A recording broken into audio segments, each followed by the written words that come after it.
today, I am sure when it comes to Sierra Leonean issues, you, the faculty and staff of UNIMAK and the students of UNIMAK probably know Sierra Leonean issues better than I do. So, as the professor said, it's a conversation. I don't come here with any preconceived notion that I have the magic bullets to say Sierra Leone. I come with ambition to make Sierra Leone great, but it cannot be done. It cannot be done by any one person. It cannot be done by any one person. It can only be done if you, all the citizens, particularly the young generation, we come together to build a new nation, a nation that will be proud of. So this indeed is a conversation. I'll give you some ideas, but of course, I want to learn from you as well and test your determination to really build a new great Sierra Leone. So let me test a few things, because this is an academic institution. I'll deliver a typical political speech here. So I'm using half of my academic brain and half of the political brain here tonight. So, and by the way, not many candidates can do that in this election. We are all not the same. Now, let me ask you something.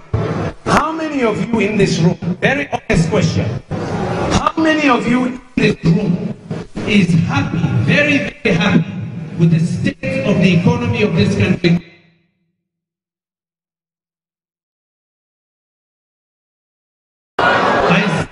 I see 4 out of over 1,000 people. How many of you in this room, how many of you in this room is happy? How many of you in this room is happy about their own personal and family situation now today? I see 2.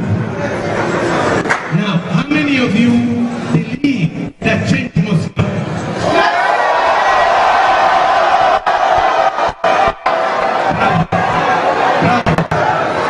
Bravo. Thank you. So almost.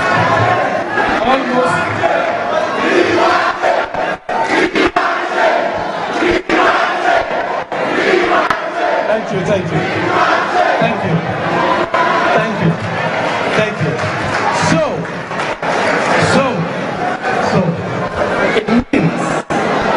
It means that in this room tonight, almost 90% of you believe that Sierra Leone can be great. Sierra Leone must be better for whatever reasons you have. So today, I'll talk about our NGC vision, but let me use the first 1/3 of my lecture tonight to talk to you a little bit about Sierra Leone, but particularly sub-Saharan Africa. Because we are part of that. Sierra Leone is one of those countries, particularly sub-Saharan African countries, that seem to be always at the bottom of the development index. Always. So people have been asking the question, why are we Africans always behind?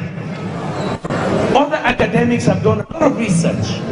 Why are these set of African countries always behind in development? And there are many theories. Since you are academics, you're in an academic institution, I'll just mention a few of what some people think, why we are behind. But I am sure you have reasons why your country, Sierra Leone, is not where you expect it to be. But let me just explain to you some of what people think. Before we talk about the future, what should happen? Some have said, perhaps the problem with sub-Saharan Africa is the Garden of Eden syndrome. What is the Garden of Eden syndrome? This was first formulated by Ali Mazouei, Professor Ali Mazrui, back in the early 80s. I was a PhD student at that time. He said perhaps the problem is God gave us everything. Like Sierra Leone, right? Gold, diamond, bauxite, tantalite, iron ore, cocoa, coffee. Every season something grows. He said maybe because they had so much, like the Garden of Eden, their creativity did not develop much. That's not my theory, but that's what they said. But we are not the only ones with minerals, right? Latin America has minerals. Some Asian countries have minerals, but they advance more than us. So maybe the Garden of Eden theory has some merit, but it means you can defy it, right? You can say, no, we want it better. We can industrialize. So one idea has been the Garden of Eden syndrome, that we have too much. So like the Garden of Eden, we just pick from the tree and eat. We don't add any value. Another one is called the geographic determinism explanation. Geographic determinism. One version of this thesis is presented by the author, Jared Diamond, in the book, Guns, Germs and Steel, in an article, Guns, Germs and Steel, 1997, which is that a country's wealth and success depends on its geographic environment and topography. Certain environments are easier to manipulate than others, as such societies can domesticate plants and animals with relative ease, while others cannot. In other words, your geography determines whether you can advance. Do you agree to that? I would say not necessarily. I lived in Austria for 17 years. They are landlocked, but they are amongst the richest countries in the world. Japan probably has no minerals, right? Singapore. But they use their brain. They advance. But again, that's a theory from some others. They call it geographic determinism. There's another one. The poverty trap. This thesis comes from Professor Paul Collier. Paul Collier comes to Sierra Leone a lot. He was the head of the Center for African Studies and African Economies at Oxford University, senior economist at the World Bank and also DFID. Here's what he says about Africa in particular in his book, The Bottom Billion. That's the bottom poorest billion of the world. Paul Collier believes that conflict is one of the 4 poverty traps that keeps these 1 billion people, a lot of them in Africa, behind when others are advancing. And he says, conflict is one, but the others, being landlocked, especially when neighboring countries are also poor, he says, when they have abundant minerals, and of course, governance, he says. So he gives 4 reasons: conflict, landlocked, too much minerals, bad governance. Do those apply here? We're not landlocked, right? But we have a lot of minerals. We're supposed to be rich. Do we have bad governance? Maybe. Another theory, the 4th one, is from a young economist. When she came out with her book, I was then a big director general at the UN, and she shocked the world. She had a young Zambian PhD graduate. She was a student of Professor Paul Collier. She wrote a book, Dead Aid, and of course we were all shocked. She became a hero already, CNN, BBC, an African woman challenging the orthodoxy of development. And at that time I was a short in development. Her thesis is, because we receive so much aid, we're always begging somebody to come and solve our problems. And they give us all this money. We refuse to be advanced. We refuse to take responsibility. So she said, stop the aid. Let them start fending for themselves and be creative and lift themselves up. They are all Africans, because she was an African, right? She said Africans seem to always be dependent on aid. Wow. She caused chaos. I met her in New York, and I said, my sister, the first time I met her, I said, how dare you? She said, yes, sir, you can. Stuck in the past. And I was impressed. Because this is a young African PhD lady challenging people like me. And we were on the same panel like me. You know, she beat me in a debate. She was not good, fresh PhD. But I was sitting there saying, gosh, I wish this was a Sierra Leonean woman. And of course she became famous. But do you think in Sierra Leone we are too dependent on aid? Do you think we have this receivership mentality? Always waiting for somebody else to solve our problem. Always blaming somebody else.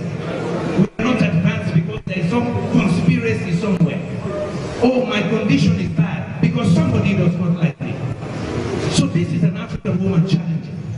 That maybe that also has affected our mentality. That we refuse to be ambitious, to want to be great, to want to be better, unlike the Asian. Of course, Asian countries also colonized, but they're way ahead of us. We keep blaming colonialism after 56 years of independence. Who was in charge? 56 years. Who was in charge? Al-Hussein and Al-Assad. Of course.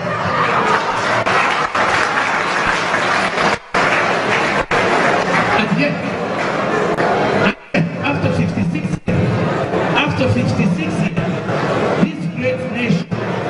this great nation that was the Athens of West Africa, after 56 years, this great nation that was once called the Athens of West Africa is now, I just saw last week, ranked amongst the 5 poorest countries of the world. Are you proud of being amongst the worst? Lowest common denominator? Of course not. But then, I gave you about 5 now. Then another report came in the 90s. They said, let's put these theories aside. Perhaps one of the main reasons why sub-Saharan African countries are behind.